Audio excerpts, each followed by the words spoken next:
Welcome, everybody, to another episode of Head to Head Sports. I'm your host, Brian Parker, along with my host, Mr. Randall Hargrove. Uh-oh, he might be running a little bit behind.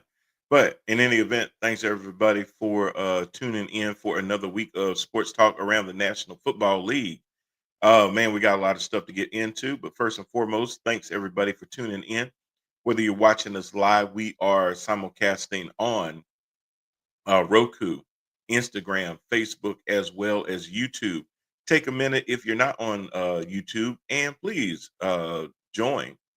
We are at Parker Media Network, Empower TV on Instagram. I'm sorry, on Instagram as well as YouTube TV as well. There he is. How we doing, sir? What's up, man? What's what's going on?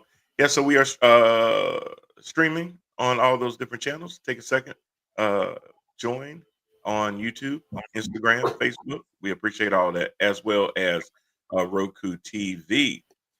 This is our man. What is this? Fifth season, sixth season? Yeah, getting into I can't remember.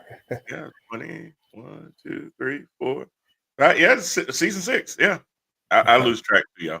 This is season 6 of us recapping the NFL, the games and everything else going all the way through the Super Bowl. So we'll have um, this past week to get into, concluding off with tonight's um, Monday night football game between the Dallas Cowboys and the Las Vegas Raiders.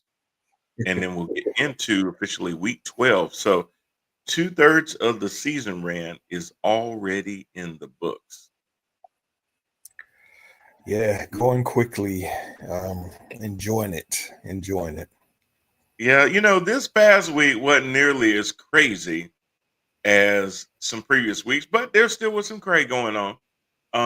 And we'll definitely get into that this week. But now that we're 2/3 in, you really start to look at the playoff picture and how it starts to shape up. And yes, there's still a lot of room for things to take place, but uh, I kind of wanted to look at it real quick to start the show off, so we don't try to cram it in at the end. As far as where a lot of these teams currently stand in the AFC ran, your division winners right now are the 9-2 Denver Broncos, who continue to impress.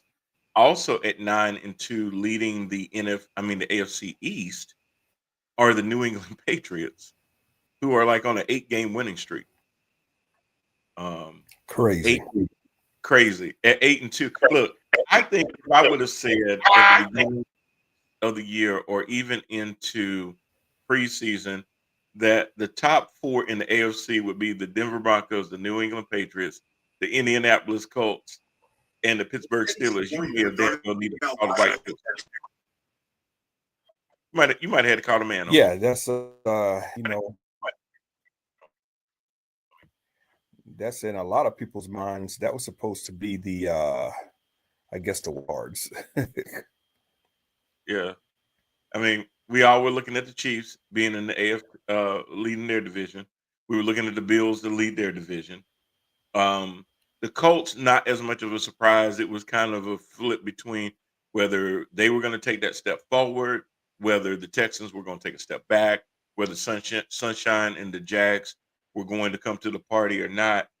So the Colts, but I would still say that the biggest surprise about the Colts is their record of 8-2.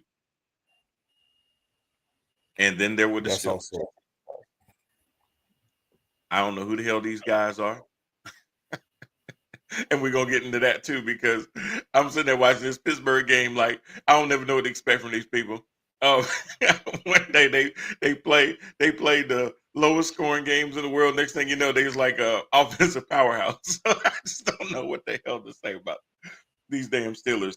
But when you look at wild card teams, you've got the Bills, the Chargers, and the Jaguars sitting there and currently in position for the wild card. And notice I haven't said the Chiefs, the Texans, the Ravens, who are still in the playoff hunt, but two of them are at 5-5, the Chiefs and the Texans. I'm sorry, three of them at 5-5, the Chiefs, the Texans, and the Ravens. And the Jaguars are slightly better at 6-4. So there's your playoff right there. I tell you what, the Kansas City Chiefs had better pick it up. They got the toughest road out of all them teams you just named. They They better could. pick it up. They might not even make it as a wild card. Now, the only thing that might help them as a wild card is, and even though the Chargers are at 7-4, they do not look good at all. The Chargers are just as iffy as the Steelers are. I mean, Right. sometimes they are very good, and then they surprise you like this past week versus Jacksonville, completely wetting the bed. Yeah. So, sometimes their But you know what? defense.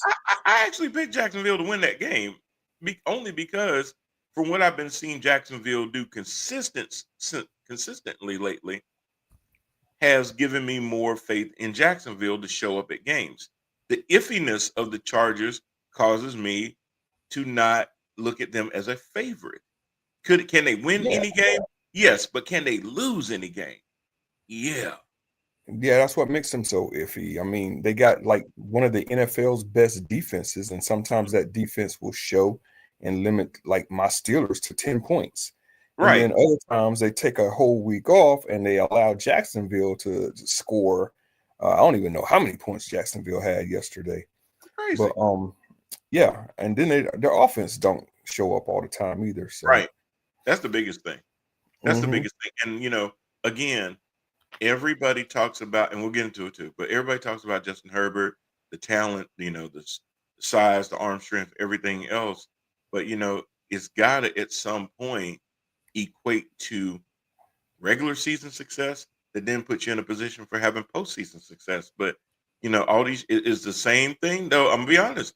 People said about Trevor Lawrence. I mean, before Trevor hit the NFL and he was in Clemson, oh man, he gonna get to the NFL. He gonna light it up because he's got this, he's got that, and they even gave him a second contract that he did not earn. And it was like, oh my God, what's going on? And I'm starting to see the same thing with Herbert. To be honest with you, I can't tell me too much difference between Herbert and Trevor Lawrence at this point. There's not a whole lot of difference. I mean, both of those guys have, been crowned before they achieved. So, Yeah, I saw that somewhere Lamar Jackson was voted most overrated quarterback, and I'm sitting there thinking about Lawrence and Herbert, and I'm like, wait a minute, really? yeah, how was Jackson voted most overrated? I mean, he's Yeah, at least right. doing the job to get them to championship games. I mean, come on. Exactly. Like, their team, the Ravens, wouldn't even have half the success that they have if he wasn't their quarterback. So Right. At least he's got an MVP under his belt. I mean, two of them. Herbert, yeah, Herbert and Lawrence ain't got none of that. None. And not setting themselves up for anytime soon. So we'll definitely see how that goes. And so that's your playoff picture in the AFC. Your wild cards, those that are still technically in the hunt, and they're in the hunt only because they haven't been mathematically eliminated. But as you stated, a lot of them got some really really hard games ahead of them. Of course, you got the bottom feeder teams, the Bengals, the Raiders, the Jets, the Browns, and the Texans that are not going anywhere anytime soon. No. Um, on Season's the done. on the NFC side, um, still two surprises I would say out of this bunch of four at the top. Eagles, I wouldn't say is a surprise, even though I was surprised they won yesterday. I'd actually picked the Lions, so I feel kind of bad that maybe I didn't have enough faith in my Eagles. Um, and then you've got the Raiders. You always shortchange the Eagles, man. And they Man, just all they do is win for you. I love them, but I'm sitting there thinking about the high-powered offense of the Lions. I'm thinking about Jameer Gibbs going crazy, and he actually did, and they still found a way to just rattle Jared Goff, which I didn't see that happening. But just between their receivers, Jameson Williams, I didn't realize Laporta wasn't playing, but Jameson Williams, but you still got Amon-Ra St. Brown. You got that two-headed monster in the backfield of Montgomery and Gibbs. Those guys were very formidable. And I wasn't looking past them at all. And if they could limit Jalen Hurts' ability to get the ball downfield and play vertical and keep trying to, play off passes to Saquon and Dotson and Goddard, that wasn't going to get it done if he couldn't find A.J. Brown or Devontae Smith consistently going downfield. It was going to be a hard night for the Eagles. And the thing that I worried about in that game was if the Eagles got behind, would they have enough offensive prowess to be able to play from behind? And they never had to worry about it. That defense was lights out.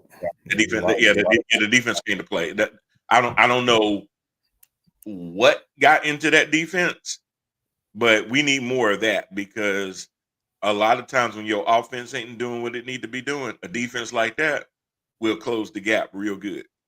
If you could do that to the Detroit Lions offense, you are ready to win another Super Bowl. Bam. That Exactly. was impressive as all hell last night. Mhm. And it wasn't like they just wiped them out because Detroit still had yards. But once they started getting close to the red zone, it was just game over. They were not around it. Oh, absolutely. 0 for 5 A on lot of times it was conversion. when they got in the plus Crazy, territory. man. Yeah. A lot of times, Rand, when they got in the plus territory and they got as close as to 40, they started shutting them down to keep them out of field goal range. And I was like, exactly. And then they go for it on 4th down and try to, now put that it in first down I conversion. think that screwed them a lot. Wiped out of that too. So That screwed them out a lot too because I had Philly's defense sitting on my sideline and I should have played them because they had over 20 something points just because of all the 4th down stops. Hate when that happens. You think you're doing the right thing in your mind by starting a defense or sitting a defense, I should say, and then they come through for you, like Pittsburgh yesterday. I had them on the bench. But here was my choice of defenses: Philly or Detroit. I have them both. Well, you didn't do bad. I mean, Detroit's defense was not bad either. No, I didn't do terrible, but Philly's defense was 2 times better. Oh yeah. Only because Dan Campbell decided that he was going to be Billy Badass and keep going for it on 4th down, and I was just like, I mean, that's his forte. And then and then the one time he was going to punt it, tried to fake the punt, and they were waiting on that too. I was like, damn. Yeah. It was for me. It was like Pittsburgh. I had the defense on my bench, and as soon as Duggars got that pick 6, I'm like, yes. And then I'm like, wait, no. Should have started. No. But the 2 surprises that I feel like ran for the NFC is you've got the Bears leading their division at 7-3, and I'm sorry, and not the Buccaneers. The Buccaneers technically are 6-4, but they have not had a. Is it them that haven't had a bye or the Panthers? Somebody ain't had a bye yet. I don't believe Panthers have had a bye. Panthers haven't had a bye. That's what it is, because technically, the Bucks are at a win percentage of 60%.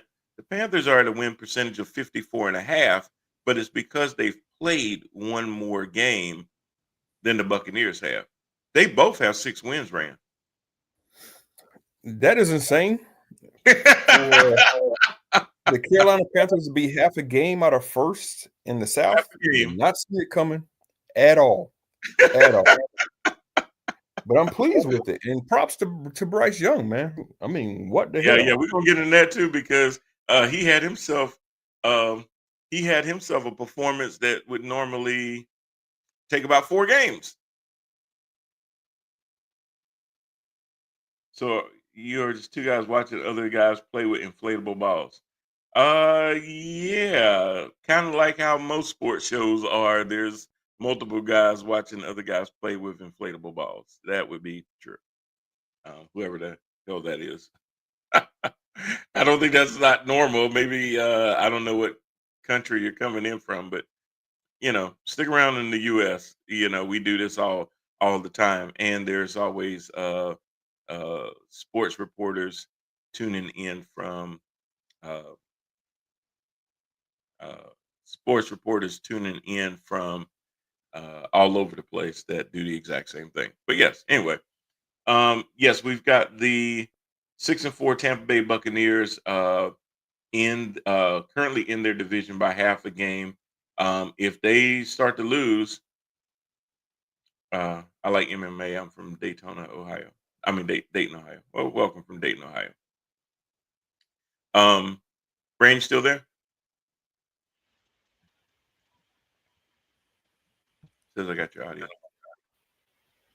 Never been a guy who likes to play with balls. Hmm, okay, very interesting. Um, the rounding out the rest of the playoff picture is going to be the 7-3 Seattle Seahawks, still contending in that NFC West. See, we got ran back. There we go. All right, back in this thing. All righty.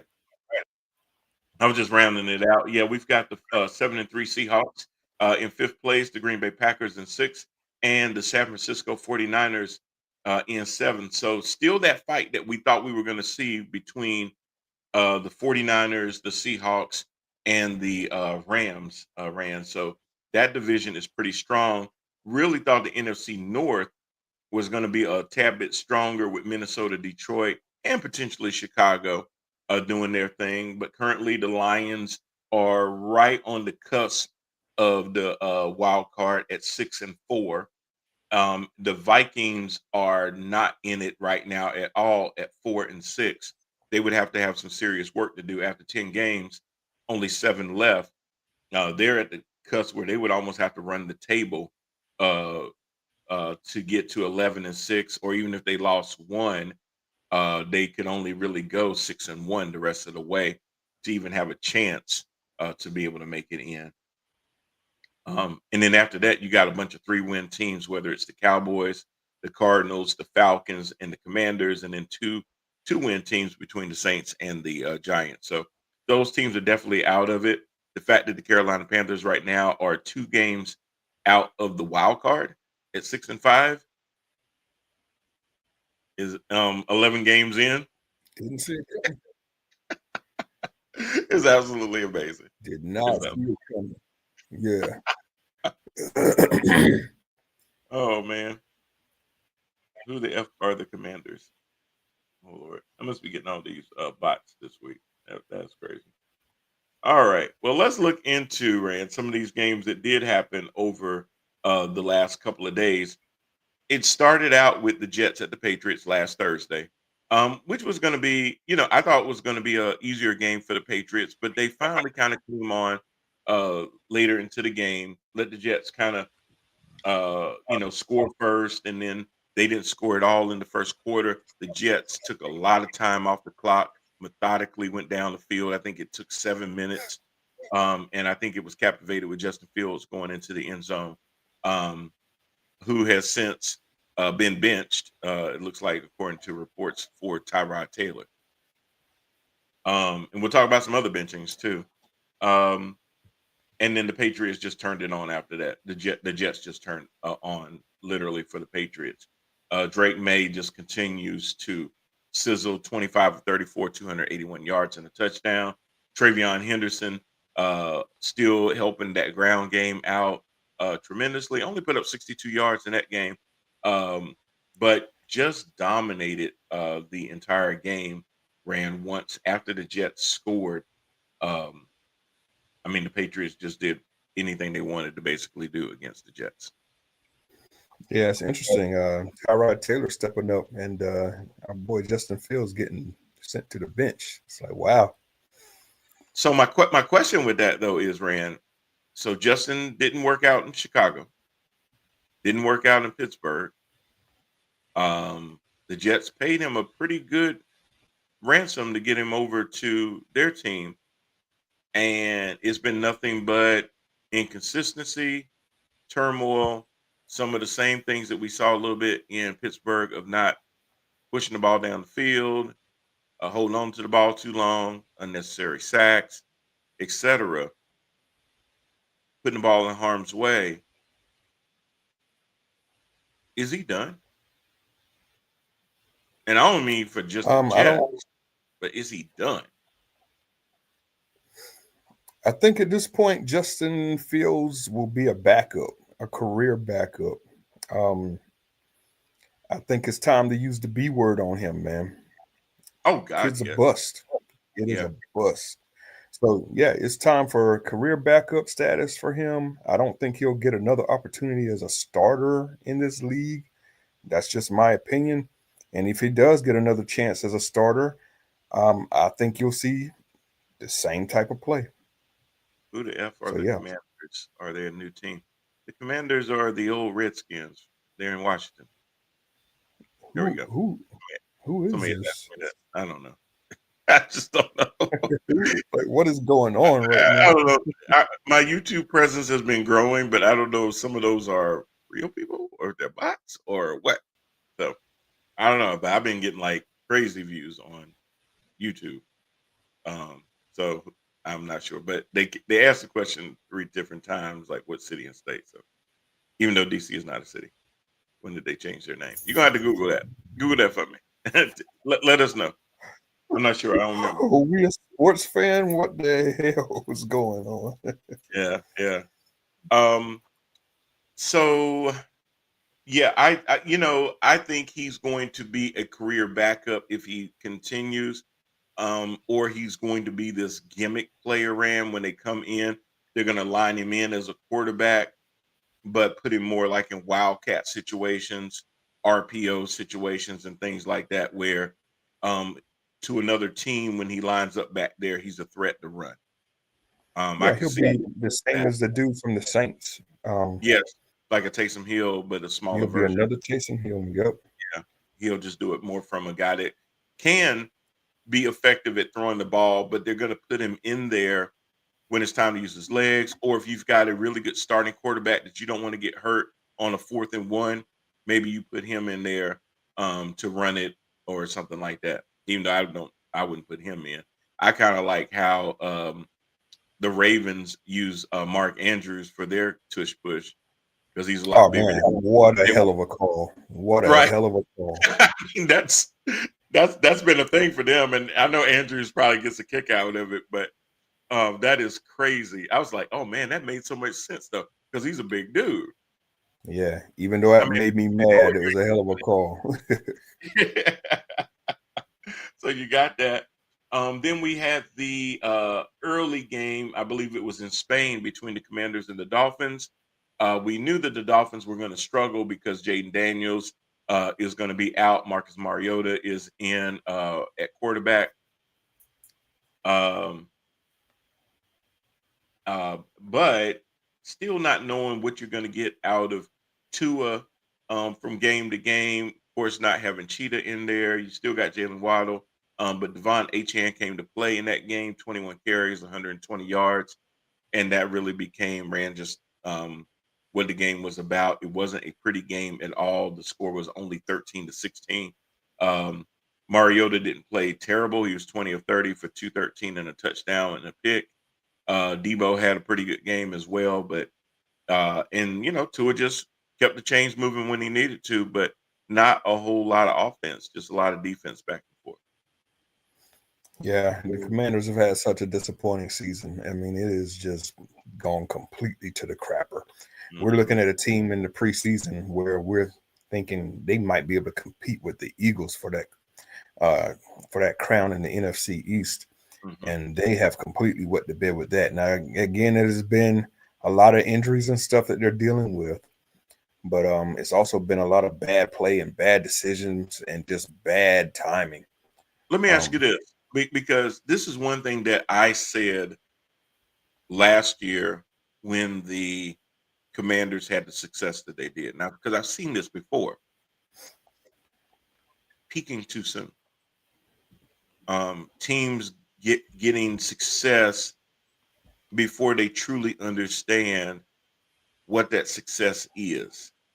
Not know, when they say, "Oh man, they're doing so good," because they don't know what they don't know.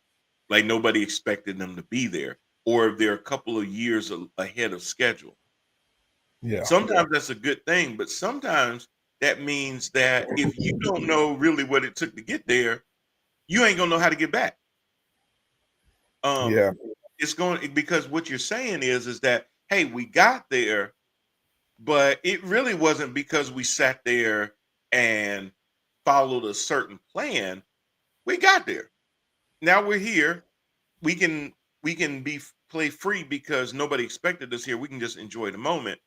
Or it can also be a thing ran to me that you then think it's too easy to get back. Man, we got here so seemingly easily last year. We can still, I'm not questioning necessarily their focus or anything like that, but you look at it and go, was last year so easy for them that they kind of took it for granted a little bit? And that's kind of what can happen when you peak too soon. yeah. You never know that unless you're like inside the locker room, I guess. But Yeah, the one thing for certain they've dealt with is injuries. You injuries got are big. Yeah, yeah, yeah. Daniels that has missed time, McLaurin who has missed a bunch of time. Those are your top two weapons on offense right there, and then they got a whole rash of defensive injuries. Yeah. Um, so yeah, it has just not been their year at all, man. Well, I feel bad because I picked them to finish second to keep the cow bitches out of second, um, and that just ain't working out right now. And I kind of hate that because their gain is definitely Dallas's pain. So Yeah, still a lot of time though. I mean, they got the same amount of wins as the cow bitches. So that is true. yep, And if my Cardinals can, I say my Cardinals, if my Cardinals, I mean not my Cardinals, my Raiders can come through tonight, which I'm gonna say it right now, even though I've picked Dallas to win, I am not gonna be surprised if they lose. nothing surprises me in prime time anymore. I mean, am I gonna be total? And for two reasons. To one, you just said nothing surprised me in prime time, but I don't know what Geno Smith I'm gonna get. Yeah, Am I gonna get the Geno that throws for 300 yards, 3 touchdowns, and maybe an interception, or am I gonna get the Geno that throws for 145 yards, 3 turnovers, and they try to continue to run even though they're down by 2 touchdowns? I don't know. yeah, I don't know what I'm gonna get. they're gonna have to get it figured out offensively. Gino no longer has Jacoby Myers. He's done stepped over to not Baltimore, Jacksonville. So that's what it was like their top receiving weapon. But you saw who they picked up, right? Who did they pick up? Tyler Lockett. Oh, they got Tyler Lockett now. He's They kind do. of washed, ain't he? Though Well, we'll find out. I we don't will know. find out. I don't know if he's washed or if he just wasn't being used because wasn't he with Tennessee? Yeah, where he was really washed. He was effective last stop in when he was in Seattle, and Yeah, then after Seattle, and I even don't really when know what Russ happened. left, he was still pretty effective. Yeah, he But was. I guess he made a name for himself when he played with Russ because Russ would throw him all those moon balls and him and Metcalf would go get those things and take it to the house. Um, I will tell you this: it will at least give them some depth at wide receiver, even if he's not a one or a two. Could he be a decent three? Maybe. Especially when Brock Bowers has kind of been a little up and down this year because of his knee. Um, Lockett could kind of spell some reps where you're not trying to get your tight end so much involved in the passing game. You can be able to use Lockett in a lot of those different route tree combinations. So that'll definitely be interesting to see. They're gonna have to because I mean, who you got left? You got who? Trey Tucker. I mean, Right? Exactly. I don't even recognize any other names. So Yeah. So if you are automatically get Lockett out there, that's probably de facto number one. I mean, he's got the most experience for sure. and So that's what I was looking at is that what maybe he's lost in some of athleticism, maybe he's gained a lot more um in just his experience and stuff like that. I see Devontae Adams switching to that some too. Now he's still got some attributes, but what makes Devontae good now too is that he's killing you with his head too, as much as he is with his body. yeah, So maybe the right quarterback, right circumstance. Not saying Gino's that right quarterback, but Gino can be good in a game. If you isolate Gino just in a game and don't look for that game to translate to the next game, you never know what you're gonna get. Well, I He's mean, that guy. he was awesome 2 years ago, and he wasn't bad last year. It's just Right. this year with the Raiders just took a sharp downhill turn, and we talk about this all the time. You just never know when a quarterback is going to start, declining. And Yeah. I think you're also seeing the decline of a quarterback right before your eyes in Pittsburgh. Yeah, we're gonna get to that one too. Yeah, that's crazy. But yesterday we had the Packers go against the G-men, and the G-men are doing um, exactly what they've been doing all season. Have a lead, lose a lead, lose the game. Doesn't matter if it's Russell Wilson, Jackson Dart, or I can eat a W Winston. Um, different quarterbacks, same results. Man, my people in New York, because we all got a group chat with them, and they were going on and on and on. And I'm like, what are y'all surprised about? Don't they do this every game? They get your hopes up. They were leading the game, and you know damn well it don't matter how much they up. Did Denver prove this to y'all? It don't matter how much you up on them. Um, they gonna come back and win. So,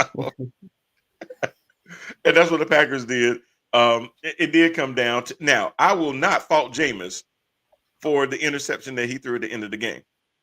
The Yeah. receiver pulled up, and Jameis ended up looking. Jameis did exactly what he was supposed to do. He did ignite that offense. He even took it in and ran it in for a touchdown. But at the end of the game, when they had a chance to come back, his receiver let him down because he pulled up on the play. If he had continued to run that route all the way through, he would have caught that ball in the end zone. He Yeah. tied it. So, unfortunately, that did not translate into a win. Packers pull out 27-20. Rand, I saw one yesterday and I couldn't believe it. Do you know that at one point, uh, the Texans and the Titans at halftime was 3-0 Tennessee. Yeah. The Putrid Bowl. I mean, listen, I know CJ Stroud is down and Davis Mills got to start, which he didn't look bad when he came in for Stroud last game. So you would think with a whole week of reps, knowing who the number one's going to be with the ones, he'd be more prepared, the offense be more prepared, and everything else. And statistically, he didn't have a bad game. 26 of 41, 274, and one touchdown. A lot of that came in the second half when he really started getting Nico Collins involved because Nico ended up with 9 catches and 92 yards. But they were not moving that ball at all in the first half of that game against the Titans, who gave up a lot of their players on a fire sale at the trade deadline. Ain't had no business. That the game ain't had no business being as close as it was. No, but it's like I said, it's just two putrid offenses. I mean, Cam Ward, and it's not him, just Cam Ward. I mean, that entire offense is a freaking mess. When you're both the leading rusher and the leading passer for offense, I mean, your offense got some serious problems. Tony Pollard averaging 2 yards per carry. That's not gonna get it done, man. So. Well, I never saw Tony Pollard as a number one back. I mean, he would have good spells when he would come in behind Zeke back in Dallas and stuff like that. Or it. Tony Pollard reminded me of the same thing that I saw the dynamic between Jalen Warren and Najee, where Najee was the feature, Ezekiel, Jalen was the spellback, and the spellback would come in and get more yards per carry than the starter, and people would go, maybe he should be the starter. Then he Yeah, for comes in real. to be the starter, and now he's getting them same yards per carry as the guy before him. Yeah, and the guy that's spelling him has got a better yard per average area. Very well, right. Yeah. Who's sitting there tearing it up every time he gets a chance. Yeah, it's So, all about just keeping the guys fresh. Whoever got the fresher legs, not everybody is meant to be that bell cow running back. And I think, like you just said, Tony Pollard is not that bell cow. He's more of Never the spell was. guy. Yeah. Yeah, yeah, But the yeah. Titans were dumb. They gave him all that money. So, They said, well, if he did that in Dallas, we can. Don't fall for no, that. Yeah, no, because the Panthers did that a couple years ago with Miles Sanders. Man, you see sure what he did. did for the Eagles? Let's give him $25 million. Yep. Okay. and and then what happened? Chuba, who was making about $7.50 an hour at the time, was killing.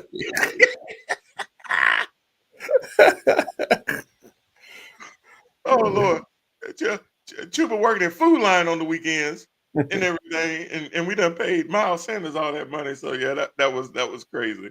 But you never know, and I get that, but it's just kind of funny sometimes how that works out. You pay a guy all this money, and then the backup is just as serviceable, if not better. I think of Kareem Hunt and Pacheco all the time when it comes to Kansas City. Pacheco Mhm. inevitably gets hurt. Kareem Hunt comes in and just keeps it going. So that same kind of dynamic with that. But yeah, we had the Bears and the Vikings. The Bears ran to do their thing. They ended up beating the Vikings yesterday, 19-17, behind decent play from Caleb Williams, 16 of 32, so 50%, 193 yards, no touchdowns, no picks. JJ McCarthy looked like the second year but rookie that he is, 16 to 32, same amount, but only 150 yards, one touchdown, but two crucial picks. And one of them was really, really bad. Yeah, again, just two more putrid offenses, man. I mean, this game was a little better, 19-17. Came down to a missed field goal to Yeah. end the game, I do believe. Yep. But What was just 60? again, It was 62 yards, wasn't it? yeah. Yeah. But you got two NFL quarterbacks passing for 50% on the day, Yeah. and 100 some yards between the both of them. It's just, and we're seeing this a lot all of a sudden. These 10-7 games, these 16-10 games, Hmm. these Hmm. 19-17 games, these struggle fest offensively. Yes. Um, don't know what's up with it, but I'm sure hoping for a fix. You remember, man, there was a time when we had so many quarterbacks routinely at the end of a game throw for over 300 yards. Hmm. Yeah, not too I long mean, ago. just on the regular. Yeah, Just you already knew you could bank if you were doing FanDuel back then and you wanted to bet the over under on 300 yards. You would always go with the over. yeah. Man, there's some games now where they got it on FanDuel where the lowest tonight betting on Geno Smith's yardage 125. Again, high school quarterback type crap, man. Like, It's why wild is that? what's going on right Why now. is that even an option? Right. But it is because, as Bryce Young has shown in previous games, hold my beer. I won't even make it to 100 Right. Plenty of times. in 4 quarters, and you played all 4 quarters. Like you didn't miss time in the blue tent. You played. Hmm. You didn't get benched for. You didn't pull a Keon Coleman and get benched for a quarter. You played the whole time, and you threw. Okay, gotcha. Yeah, yeah. So yeah, it's getting a little crazy with that. Totally agree with you on that. Um, then we also had, of course, the Bengals and the Steelers, 34-12 by the Steelers. Good old Mason Rudolph comes in after Aaron Rodgers he broke his wrist, right? Yeah, man. They're saying wrist injury. Don't know how severe the break is. It's not his throwing hand. It's on the opposite hand. It seemed to be bothering him a whole lot yesterday during the game, in the second half. So it was hard to determine, is it something that he had and aggravated or something that he picked up during the game yesterday? I don't know. But Okay. back to what I was saying though Yep. earlier, I mean, you're just seeing right before your eyes kind of the decline of Aaron Rodgers, in my opinion. Um, he did not look sharp at all last week.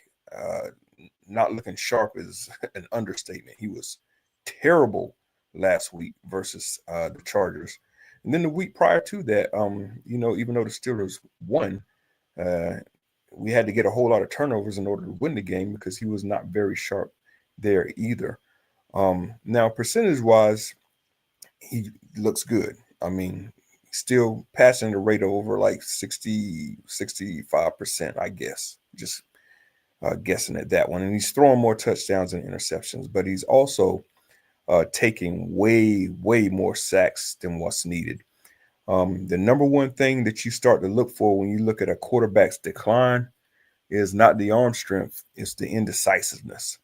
And Hmm. if you look at this dude in the pocket, he is looking all over the place. He doesn't seem to have a lock on the primary read.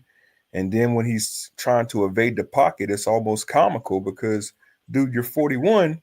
You're not going to outrun nobody at this stage.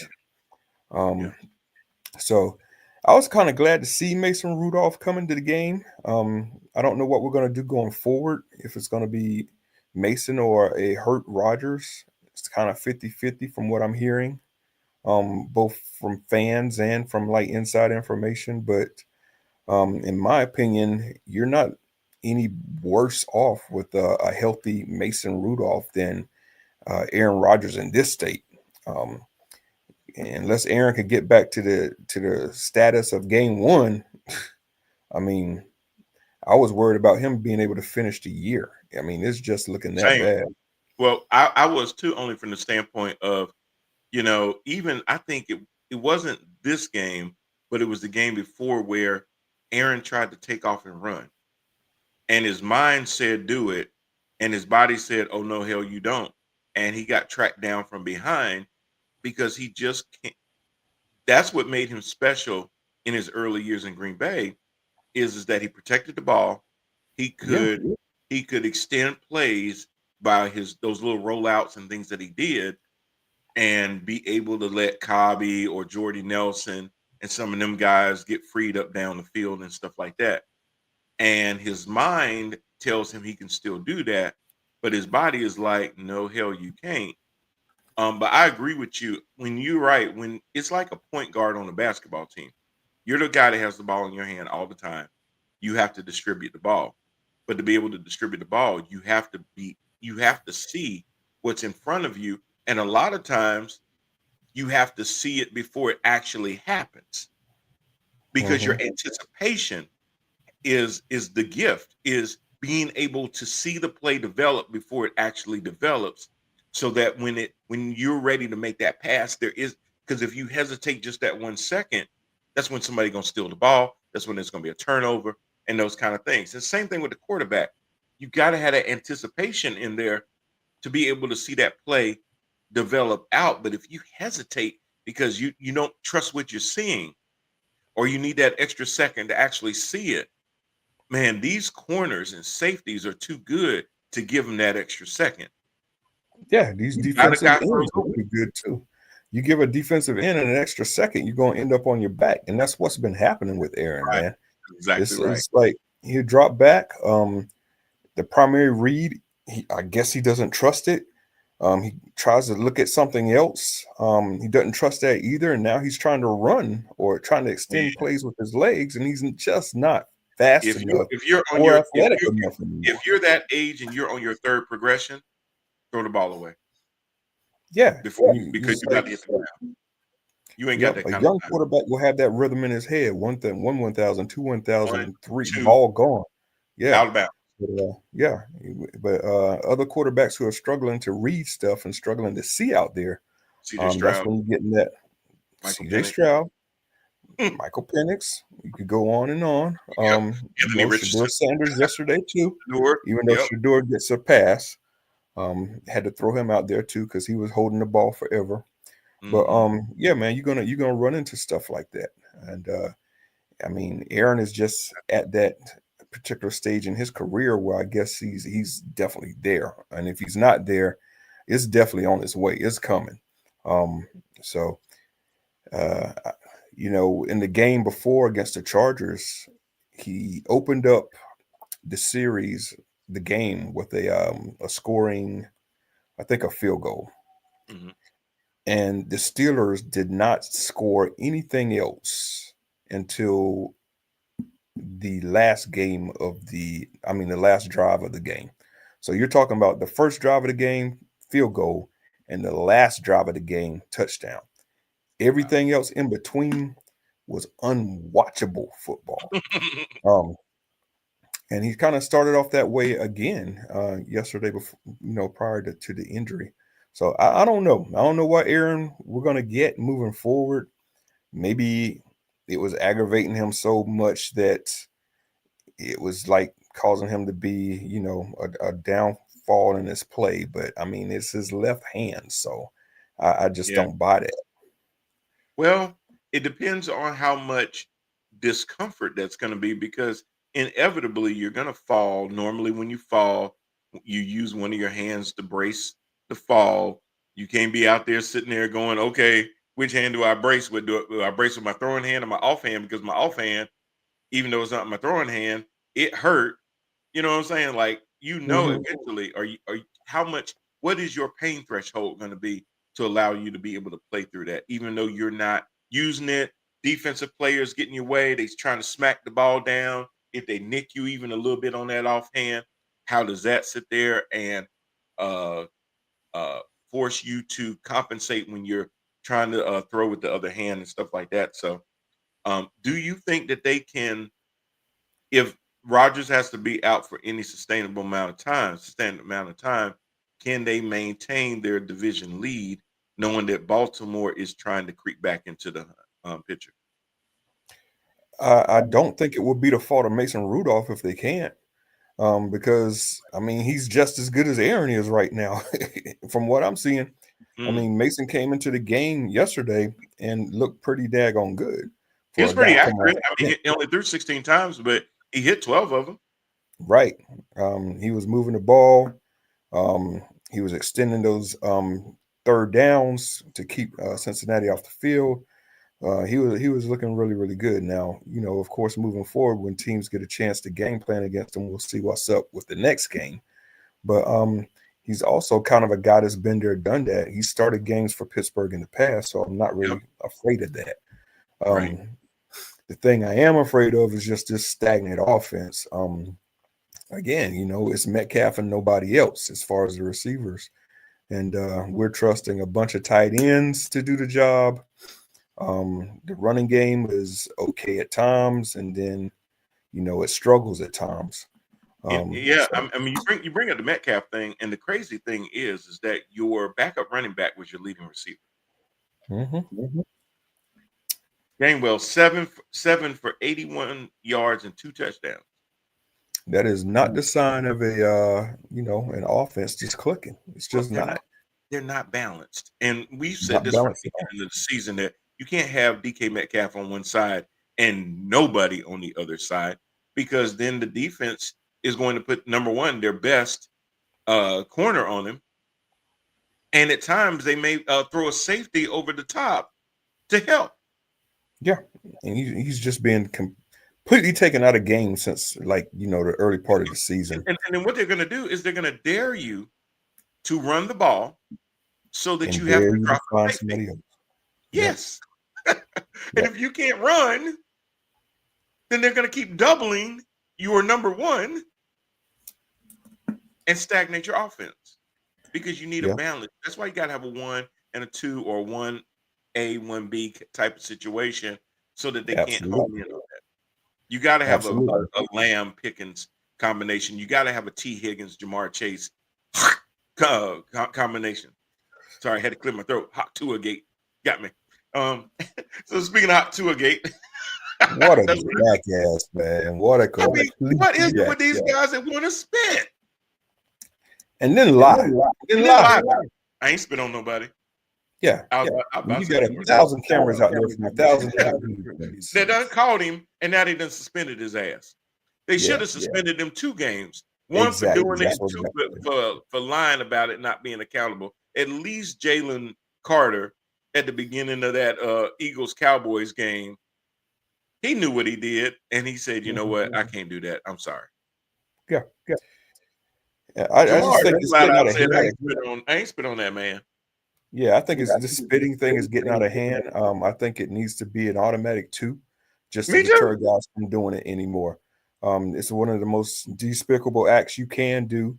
And if you're, you know, if you're that stringent when it comes to taunting, you got to be just as I stringent mean, for something that is not good for the game as far as that's spitting. Because you what spit you on mean. somebody, people tend to forget about the game, and that's just what Jalen Ramsey did yesterday. He no longer cared about the game. Yeah, he blocked out, and I don't Yep, blame him. I And don't and blame him either. and I don't. I'm sure he's still, unfortunately, going to get suspended. I hadn't heard yet if he has, but I know Chase did, or if he's going to get fined or what the case may be because he threw a punch. But you know why he threw the punch. He said that was why. You knew that Jamar Chase had to say more than something about his mama for Yeah, him to explode like that. Something else had to have happened, and it did.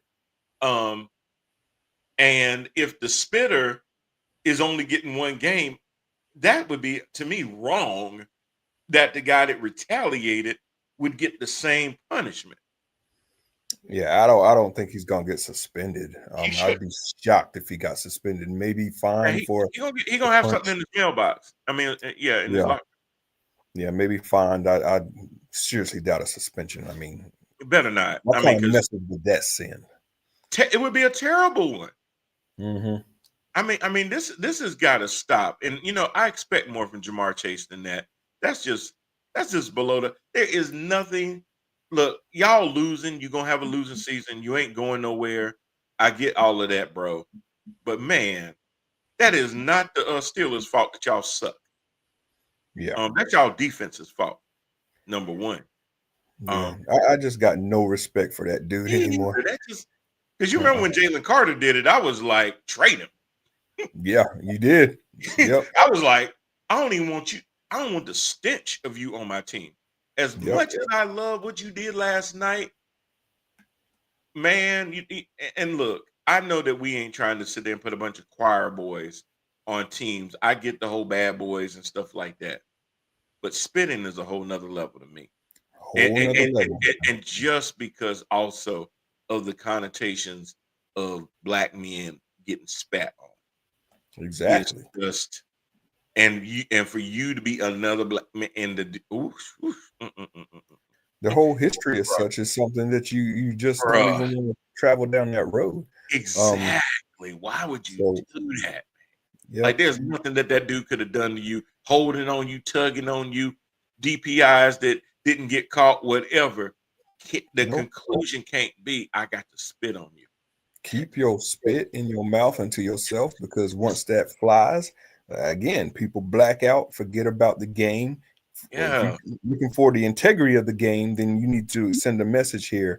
And that message, in my opinion, should be 2 game suspension for anybody else that does this crap. Agreed. You got to eliminate it right now. The rules committee meets after every season and comes up with things. They gotta put something in there for that. They They got do. I mean, and the sad part is that they have to. yeah, it's more egregious than throwing a punch to me.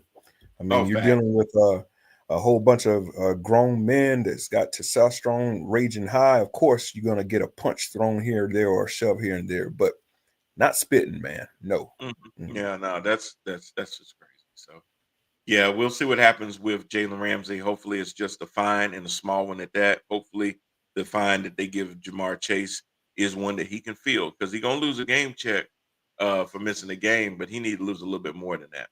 Um, Yeah, yeah. that's crazy. We had the Bucks travel up to Buffalo to face the Bills, and the Bills took care of the Buccaneers, even though it was a high scoring game, 32-44 ran. So neither defense played well, but both quarterbacks did their came to play. They did their thing. You had Baker Mayfield didn't throw a whole lot of yards. 16 of 28, 173, one touchdown. But they got a lot accomplished on the ground. Sean Tucker ran it for 2 scores. Then you had Josh Allen, 19 of 33, 17. He did put up 3 touchdowns. He believe he ran for another one. But he also threw 2 picks. James Cook did not have the running game that he normally does, only 16 carries for 48 yards, but the Bills always find different ways to score. This is also a game, too, where Keon Coleman, I believe, was a healthy scratch for simply not attending team meeting. Not off to a good start, my dude. Kelvin Benjamin part 2. Right. Oh my God. I hope he don't blow up like KB did. That was just crazy. He got the body frame. I will give him that. Right. Yeah, so that was crazy. But again, Buffalo is still on the outside looking in with playoff implications, wild card implications, and things like that. So we'll see um, if the Patriots just have too much commanding of a lead, which I think they do. I don't really see them slowing down anytime soon. And if Buffalo is going to make it into the playoffs, it's going to be a wild card at best. Which also seems crazy in my mind because, at the beginning of the season, I just had Buffalo just tagged to win the AFC East and nobody else even competing. So, yeah. Right, because the Patriot, and again, the Patriots showed a little bit of signs last year that they could be competitive. And I'm wondering if they're going to be the Commanders of this year. Where are they peaking too soon? I'm not as concerned with that, only because Mike Vrabel has kind of come in and reworked that whole team from defense to offense. So I'm not as concerned about that. It just seemed like Washington last year caught lightning in the bottle when they did it, and they just became the darlings. Everybody fell in love with Jaden Daniels and his $1 million smile, and the things he was able to do with that team, and people getting over the whole Dan Snyder era, wanting to see that team kind of distance themselves as much away from being that old dreaded team with that dreaded name for so long. Anyway, so they were looking for anything to hold on to when it came to that team. Methinks. Yeah, when if the Patriots go through a bunch of injuries and lose Drake May, then they're going to find themselves in that exact same position. Yeah, that's a good point. That's a good point. Yeah, I am seeing Drake use his legs a little bit more sparingly, and maybe they kind of told him to do that when it's not design runs and things like that. Because I remember at one point he was kind of doing the same thing as Jaden Daniels. He was leading the team in rushing because they were not accounting for him out there. And I get it. You see that patch of grass in front of you, ain't nobody out there. Hey, go ahead and get it. Jackson Dart learning the hard way. You can't always do that, or if you do, you better learn how to slide. Just so that you can make sure that you make it to the goal of a quarterback is to make it to the end of the season. That's got to be the goal. Because there's so many other guys out there trying to make sure that doesn't happen. So you got to make sure that you're making that happen. I've just been very impressed with what Drake May is doing with, of course he has Stephon Diggs, but I mean, the other receivers, you're talking about, a bunch of nobodies. I hate to call them nobodies, but they're not names in this league. No. But he's steadily putting up the passing yards with these guys out there. And that's how you elevate a team. I was about to say that's what you call a force multiplier. Is somebody that can sit there and take those no names and make them productive. They may not be productive anymore in their career. They go to a different team. But Drake May has found this chemistry with these guys where he can actually elevate their play. Yeah. There was another quarterback in New England that used to do that all the time with no names. Yeah. Hey, y'all, don't come at me. I didn't say Drake May was Tom Brady. That ain't what I said. They just played on the same team. That's all. That's all I said. Because Drake can definitely run better than Brady ever could. No doubt about that one. So don't get it twisted. I ain't saying that, y'all. We brought up earlier the Jaguars playing against the Chargers, beat them handedly 35-6. Neither quarterback did a lot, but Justin Herbert's 10 for 18 for 81 yards ran. I would have lost my FanDuel bet. Wow. He played all 4 quarters. 10 for 18. God, it's just hard to figure. And I didn't watch the game. I haven't even seen a highlight. So don't sound like there were many. Yeah. This is really it looks to me like Jacksonville dominated the time of possession here. They did. They did because it was 37 minutes to 22. Goodness, yeah, that's okay. And That's what that's I a thought. whole quarter. Yeah, yeah. A whole quarter. Here's another fun fact. Penalties. 5 for 71 for the Chargers, 1 for 5 yards, which is normally what pre-snap motion. Mm-hmm. Because even a holding call is 10 yards. So one accepted penalty for 5 yards, 5 for 71. That puts you in a bad position. They allowed 3 sacks for the Chargers. They did not take Sunshine down once. They ran 24 more plays than the Chargers. They were 5 of 10 on third. The Chargers were 3 of 12. Here you go, Rand. This is it right here. This tells you everything else. If I hadn't said none of that other stuff, Chargers had a total of eight first downs. Oh my God, man. The Jags had Woo. 30. That You is had 4 quarters and you had 8 first downs. yeah, 2 a damn quarter. just anytime you're looking at a quarterback with 18 pass attempts, you're like, okay, so they must have controlled the ball through running, Right. Mm-mm. But no, not in this case because their leading rusher only had 5 attempts. And he wasn't even Right. their leading rusher. I mean, Herbert was their leading rusher, but Right. their leading running back only had 5 attempts. So it's like they had to have been off the field, and Bro, they were. they ran for 42 yards in that game.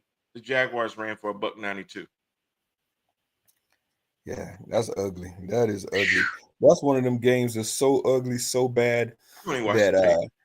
don't even watch the tape. Don't even watch the tape. Just move on to the next game. Because what are you gonna learn from that game when you only had eight? Absolutely nothing. When you only had 8 first downs? Absolutely nothing. Where are the teachable moments in that game? The only teachable moment is don't y'all if y'all do this again and we on the road, find your way home.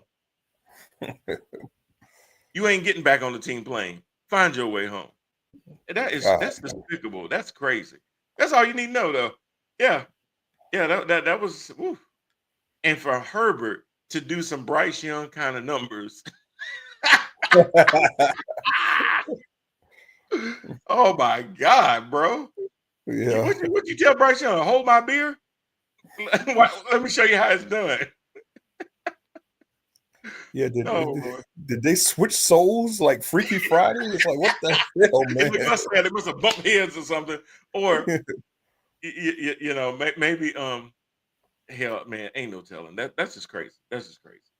But while I've been holding back, let me go ahead and talk about them damn Carolina Panthers, who sat there and beat the Atlanta Falcons 30-27 in overtime.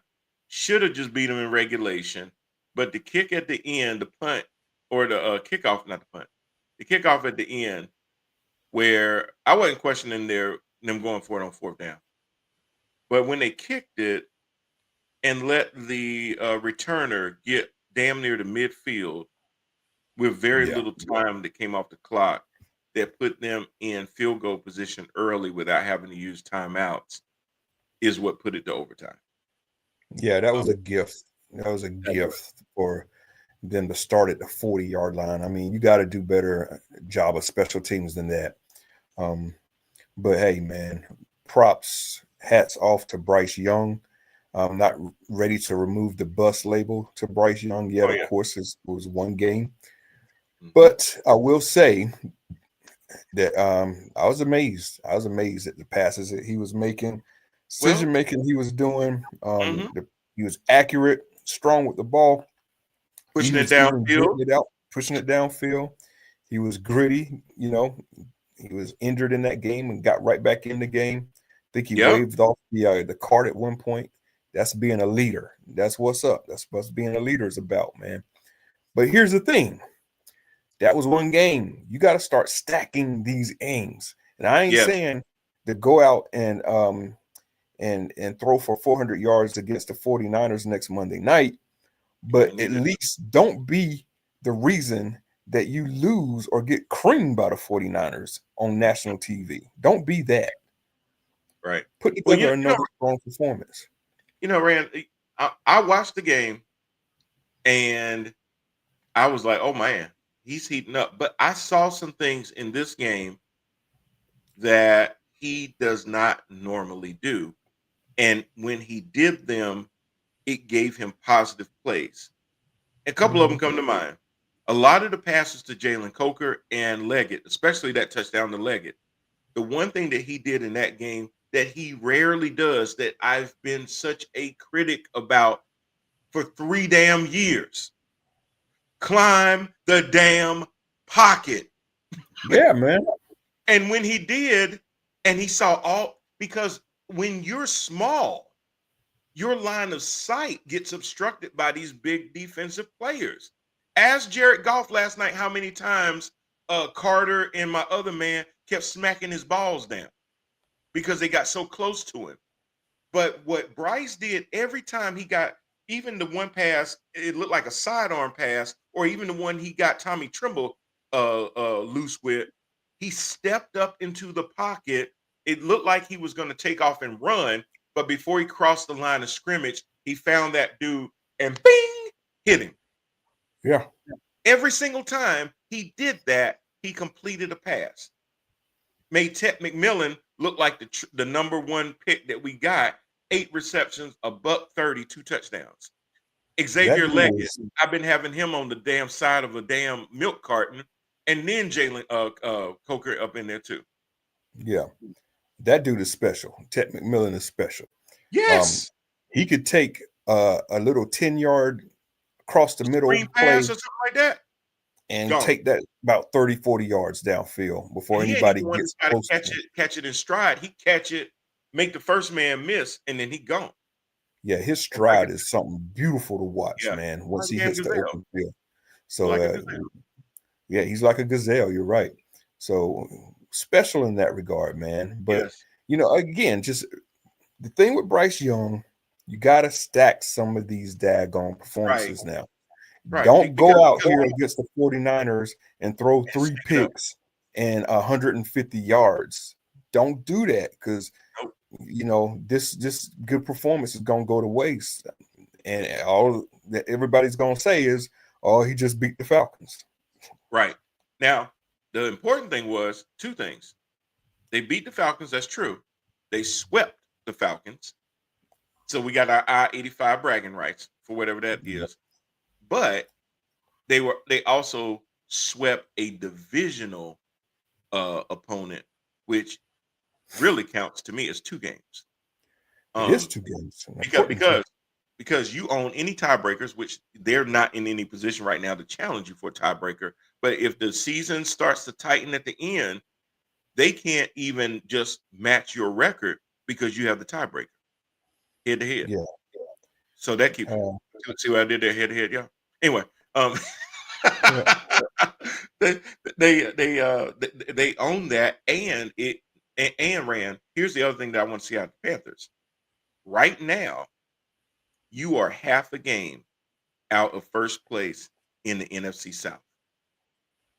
You are playing for something right now. Last year, when Bryce came on late, they had nothing to play for, and he looked good, and everybody's like, "Well, you see that? You see that? Brian, you was what Brad be telling me. Don't be talking about my grandbaby. You was wrong about it." He even sent me a text yesterday talking about Brian. He growing. I said, "Yeah, because he did what the hell I told him to do. He stood in the. He climbed the pocket. And that's good. When he does that, good things happen. Hey, I can actually see I didn't know I had this many receivers out here. How about that? But you're right. He's got to be able to stack it. And what a better time to stack these wins is when it means the most for you to do so. Because if Tampa slips just a little bit, they messed up. Had they beat New Orleans last week like they should have, they would be in first place this week. Exactly. And That's that's how what I'm much getting that at. game could come back to bite them in the ass. Big time. You You don't lost to a team that is not going to win anything this year, is going to finish in fourth place. You gave them a win that they gave didn't him need, but you gave did. him the ball, and you was home when you did it. It's just Damn, it was a terrible look, man. terrible. So So it's instances like that. Now, is there going to be one of these games down the schedule that people aren't necessarily looking at the Panthers to do well in that they can sit there and do something? Is it the San Francisco game? Is it another game down the road that they're going to be able to take that, run with it, and be able to say, okay, hey y'all, we got a shot to sit there and try to make up some ground? Well, you still got two games with Tampa. That's going to be hard. You got a game coming up with the Rams. That's going to be hard, even though it's at Carolina. You got a rematch with the Saints in New Orleans. You need to go down there and show them that yeah, you made what that boy Ricky name look like Peyton Manning out there, shook, but that's not going to happen again. And then you fit, and then on the last game in December, you got the Seahawks coming to town. Sam Darnold, you gonna let Sam Darnold get his revenge, or y'all gonna whoop his ass? But you're gonna have yeah, to take a couple of these games because I believe the only way for them to actually win the division, they're gonna have to win 10 or 11. You're already at 6. Who you beating outside of the Saints to be able to get that's 7 if you can beat the Saints. You got out of that, the rest of that, the Rams, the Bucks twice, and the 49ers and the Seahawks. exactly. Ain't none of that looking likely. Ain't none of that looking likely. So in my eyes, I would be very surprised if we won enough games to do playoffs. But where I'm sitting at right now, can we get 3 more and just finish with a winning season, 9-8? That would be a lot of progress Will nine based and on eight, will nine and what eight in we've the come NFC into get you? last time. Will 9 and 8 in the NFC get you though a wild card? Maybe, but I'm not even interested in the playoffs. I don't think they're strong enough to contend. No, it'll I be a don't one think and they're done, strong enough. Right. and I it'll be on don't the think they're road. strong enough to even win a playoff game. So I'm more interested in that 9-8. If they could get to 9-8, even if they miss the playoffs, it will be a hell of a good season. Just based on what we thought we were getting into at the beginning of the year. Well, they're in ninth place right now, um, and you could almost say they're tied with 8. Again, they're a half game behind the Detroit Lions because the Lions are 6-4, just like the Bucks. Um, so they're not even a full 9; they're like 8.5. They're really a game and a half out of 7th place. And the Yeah, teams behind them are so far behind, they can't really catch them. So again, Carolina controls their own destiny. The problem is they're now starting to get into the hell part of their season when they and should have that's a been problem. stacking wins earlier, so they Yep, wouldn't. So the pressure wouldn't be on them to have to win so many games out of their last 6. They got 6 games left. And they're going to have to at least go 4-2 to be able to win the division, and maybe even 3-3 to make it to the playoffs. yeah. So they're 6-5 right now, right? Hmm. Um, Finding 3 victories out of what they got left on the schedule is gonna be tough, Yeah. very tough. Well, I mean, they're gonna have to Saints, I upset give them. somebody. Yeah, but you would have to split The Saints, Tampa, I give them. and then can you beat the Rams, the Niners, or the Seahawks? Can you catch them on a bad day? Well, 2 of them are home games, the Rams and the Seahawks. I got more faith that they can beat the Seahawks than they can beat the Rams or the Niners. Yeah, just they're all gonna be tough. That's a They tough, are gonna tough be act. tough. The only thing is Yeah, you're getting Sam Darnold, who, if your defense rattles him early, that could help because if he and JSA can't get on the same page, if you can control what Charbonnet and Walker are doing in that backfield, you got a shot. Um, that's a big if though with that's a a lot of. defense I that know that's a, doesn't I know blitz that's a lot of ifs, and but I don't defense that I don't ain't see got a those teams. sacker. I don't see those ifs at all with Stafford having Devontae Adams, Puka Nakua, and those guys, and then you got Kyron Williams and um, Borum out there in that backfield. They can't stop the run, and they got a good running game. And if they can't get to Stafford and bring him down, he got time back there to throw that ball. Devontae gonna like well, I ain't even worried so much about Devontae, even though he gonna get his. Puka gonna make it look stupid. Um, Yeah. that's a one man wrecking crew. And then with the Niners, Purdy just got back, and they responded very well to Purdy yesterday coming back. I was a little wondering, hey, Mac Jones has been playing pretty good. Do you really need to go ahead and just throw Brock Purdy out there, or is that going to be some timing issues and things like that? And hey, he put a lot of that to rest. Came out there and put up 41 points in that game. Steelers, please holler at Mac Jones on the offseason. Okay, back to your I'm regularly scheduled program. you need to hire Mac Jones, and you probably need to go ahead and get Tyreek or some qualified receiver to put on the other side of DK Metcalf. God, please do that.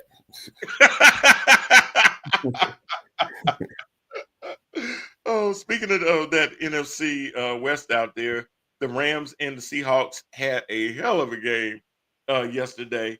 You know, it was. I still laugh every time I think about them wondering about how Matthew Stafford's back was going to hold up. Now, he didn't have the most uh, great game yardage yesterday, but he's 15 to 28. He was 15 to 28, 130 yards and 2 touchdowns. But I will say this: um, Matthew Stafford ran at 37 years old is 5th in passing this year with 2,557 yards, only behind Patrick Mahomes, Daniel Jones, Justin Herbert, who's passing for a lot of yards but can't win no damn games. Even 81 yards yesterday, he's number 2. And then Drake May is number 1.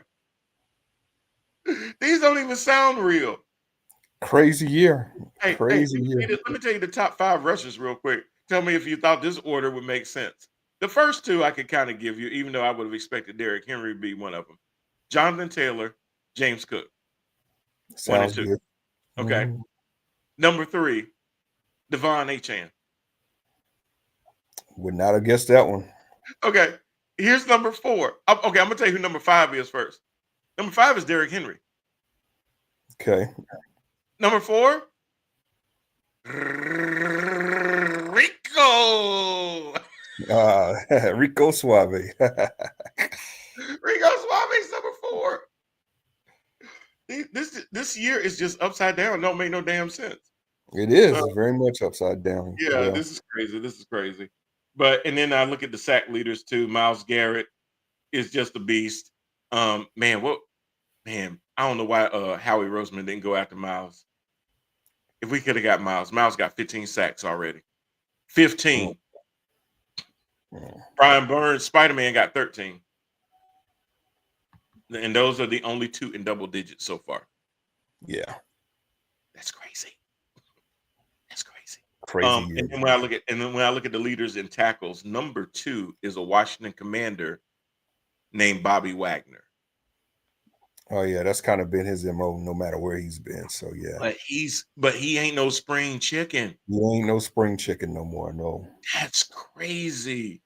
So yeah, I see stuff like that, Rand, and I'm just like in awe that you see a guy that's been around the league as long as he has and still performing at a high level. That's hats off to Bobby Wagner when I saw his name pop up on those stats. But Rico Dowdle, number 4 in rushing.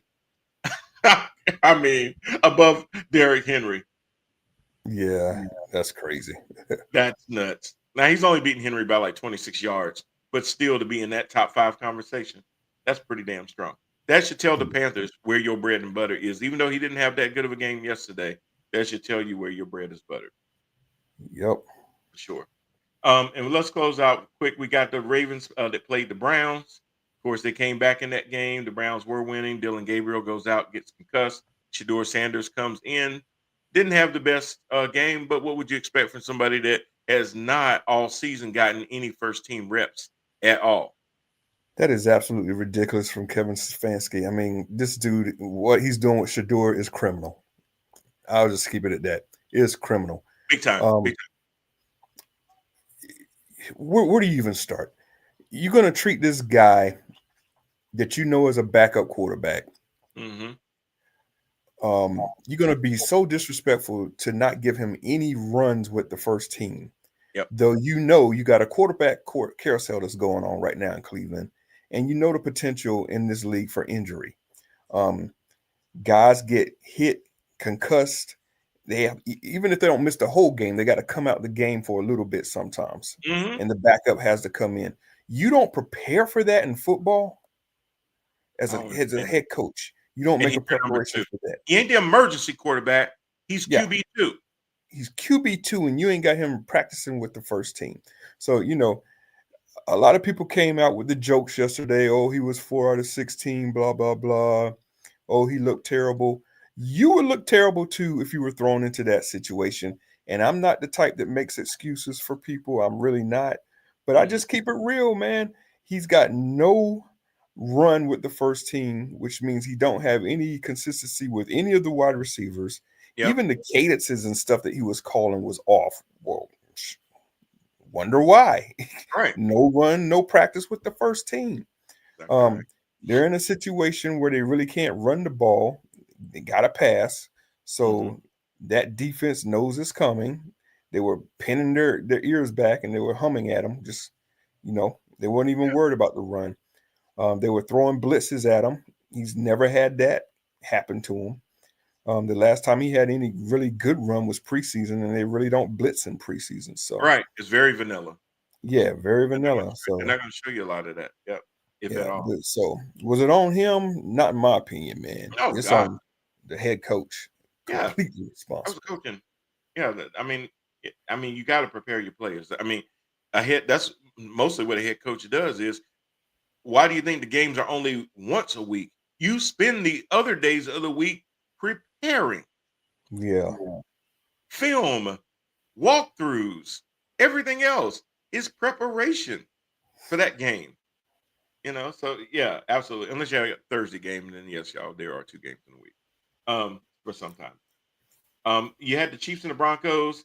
Broncos came back in that game, and eked it out 22-19, puts them at 9-2, puts the Chiefs at 5-5. This is definitely going to be the Broncos' year to win that division. The Chiefs can only hope and pray for a wild card, but they would have to do a whole lot. They got 7 games left. And for me, Randy, again, this is another team. They're going to damn near either have to run the table. They're going to have to go 6-1 at best, because I don't think you get into the AFC without getting over 10. You got to get at least 10. 10 to me is the number. But I can see a 10-win team not making it depending on head-to-head matchups and stuff like that. Because I can see there being a jumble of a bunch of 10-win teams, and it's going to come down to tiebreakers and stuff. So I got a question for you. Mm-hmm. Is it over?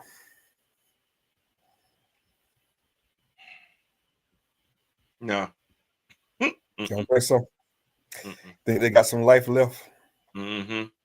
They Um, better. That's all I'll um, say. They better. Kelsey They- Kelsey looked like he still got a little bit of like hell outside of them. He was really the one. 9 receptions for 91 yards. I mean, you got your old ass tight end being the most heavily targeted guy. yeah. I think the Chiefs still have the same problems that they've always had. They blamed it on the receivers. 2 years ago, when they went to the Super Bowl, they blamed it on the receivers dropping balls. Their running game didn't look that good, but I think they still have line issues. I still don't think they really firmly addressed their line issues. Now, is it a little bit better than it was? Yeah, but that Eagles defense that played against Detroit last night, if they saw that Kansas City line again like that, same result. Same result. It would be same result. Don't come to the Super Bowl with that line again. And hell, they might not even go to the playoffs with that line again because they might not go to the playoffs. It is that dire of a situation. Um, do I think that this year is going to be that down year? Yes. Do I think that means that their door is closed? No, no. Yeah. I think Mahomes and Andy Reid will go figure it out, but they're gonna have to retool a whole lot of stuff. They can't keep doing this. Uh, Spagnola does really good with his defense and stuff like that, but the offense has to give them a little bit more help. You cannot just score 19 points. They've and they dug go such a for big balls. hole for themselves this year, They did. starting off 0-2, I believe. Mhm. That's what it And really hurt. yeah, and then losing that game yesterday and letting the Broncos get so far ahead of them in the season, 100%. they have a severe uphill climb to make it now. But like you, I'm not counting them out. I don't think they're dead. Um, I think they could turn it around, but it's not going to be easy.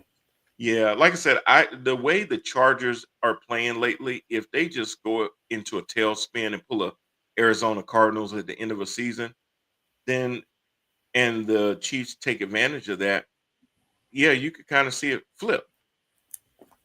You could, but we'll see.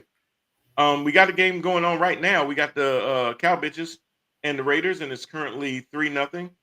Cow Raiders, not Cow Bitches. With Geno Smith already 4-5 for 28 yards. And it looks like Dak is 0 for 1. So let's go Raiders. Rand, Hell what yeah. any games that you're looking at this week coming up? Yes, the biggest game I'm looking at is the Monday night affair that we were just talking about. Will Bryce Young follow it up with another good performance? Can he start to stack these games, or will he, turn around and be the same old Bryce that we're used to seeing? 3 picks, 150 yards. This is one of the most important games that the Panthers have played, and it's on a national stage within the last, I'd say 5 years. Can they get it done? I doubt it, but can they look good in the process? I hope so. That's going to say a lot because a lot is going to be made of number one, it's going to be in San Francisco, but it's going to feature Christian McCaffrey versus Rico Dowdle. Um, Mhm. how is McCaffrey going to look against his old team? Is going to look at Brock Purdy, Mr. Irrelevant, the last person taken in the draft, against Bryce Young, the first person taken in the draft. Yep. Man, there's so many damn storylines there. You're going to look at the young coach in Dave Canales going against um, uh, Kyle Shanahan, uh, and how that goes. Uh, two opportunistic defenses. You're going to look at some young receivers, whether it's Pearsall versus Leggett, whether you've got George Kittle, now you got Sanders, and you got all these other tight end matchups and stuff like that. So there's going to be a lot into this game. That is definitely going to be a big game. Of course, my big one is going to be Sunday at 4:25 when my Eagles have to go to Jerry's World and beat the hell out of them cow bitches. And that is exactly what's going to happen. I got that. The Bills got to go down to the Texans, to Houston on Thursday. Rand, I think the Bills are going to run away with that game. You would at least think so on paper. If the Texans had a hard time with the Titans, the Bills going to give them a whole lot of hell. Is what I'm looking Mhm. at. Colts got to play the Chiefs. Is this a get right game for the Chiefs? If the Colts win this game, I will go ahead and say on record that the Chiefs are dead this year. It's a huge game for them.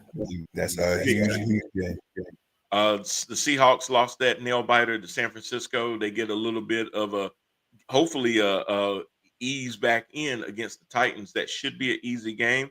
We'll see if Tennessee puts up a fight because sometimes when you have nothing to lose, you just lay it all out there. They just seem dead to me. Yeah. You got the Vikings and the Packers. It is in Green Bay. The Vikings don't look good. The Packers, sometimes they are, sometimes they aren't. We'll see what's really going on with Josh Jacobs. He looked a little nicked up after the game against the Giants. Doesn't look like he's going to need any kind of surgery or anything. So maybe just a little bit of rest will help him with that. You got the Jets going to Baltimore to play the Ravens. That looks like that's going to get the Ravens another win as they try to inch back into the AFC North conversation round. Yep, they are coming. They're right on our heels. So we got to keep winning too. The Giants are going to Detroit to play the Lions. The Lions definitely want to get that bad taste out of their mouth. I think Jared Goff is going to rebound and have a 300-yard game. I think that defense is going to irritate. Aiden Hutchinson is going to eat on Jameis Winston or Jackson Dart, whoever it may be. Same. Got the Lions. You got the Steelers going to Chicago to play them pesky Bears. If that defense can really rattle Caleb Williams, it could be a long game for him. If they can control that run game as well, that will be a thing for the Steelers. I'm not concerned at all about Mason Rudolph being prepared for this game against the Bears. I think it's just going to come down to that defense of the Steelers keeping the Bears run game at bay. Exactly. I mean, we can't be giving up over 100 yards of rushing in that game, No, and we cannot no, allow Caleb Williams to pass for some 250 yards or no, something ridiculous like that. We got to control that game defensively to give our offense a chance. But I exactly. do got them squeaking it out. Yeah. Me too. You got the Patriots going to Cincinnati to face the Bengals. Should be 9 wins in a row by the time all said and done at that game. You got the Doo-Doos playing the Raiders. I'm going to give it to the Raiders on this one because I just don't see Cleveland being able to hold. I'm not in love with the Raiders, but I just don't see the Browns because if I they ended can't, up picking the Raiders for that one too. yeah, I just don't think that they're preparing well. So how you prepare is how you play. Yep. You got the Jaguars going against the Cardinals. The Cardinals have been looking better without midriff by playing Jacoby Brissett, but Sunshine is starting to look a little good. ETN starting to look a little good. They got Jacoby Myers down there now, so maybe they finally put all the pieces to the puzzle together. Yeah, got Jacksonville for that one. Falcons go to New Orleans to face the Aints, and the Aints ain't gonna do nothing again. Penix is out with a PCL, it looks like. And Cousins looks like he could step in and manage that offense against the Saints. Yeah, I got Atlanta, but barely. Yeah. You got the Bucks going to LA to face the Rams. They had a big test in Buffalo. Didn't work out well for them. And I think the Rams are going to be just as hard. This is a nail biter. It is the Sunday night game, the 8:20 game on NBC.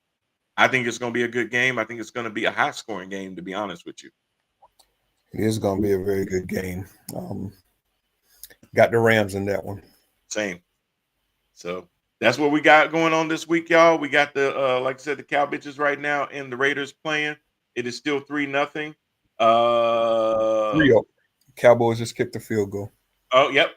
Just popped up. 3-3. So there we go. The 3-5-1 Cowboys, the 2-7 Raiders. Oh joy. It's Thrilling. Monday night. Thrilling. As always, y'all, thanks for tuning in. And just a side note, a point of personal privilege. Y'all make sure that you go to Instagram and check my guy Rand and his band Kendrick Colt out at Kendrick Colt on Instagram to catch up on the next time they will be out performing. Thank you, brother. Greensboro, we're coming to you this weekend, bringing the party to the G-Boro. You heard him, y'all. Y'all check him out. And lastly, happy betting. Remember, bet with your brain, not with your heart. And we'll see y'all next week. Y'all take it easy.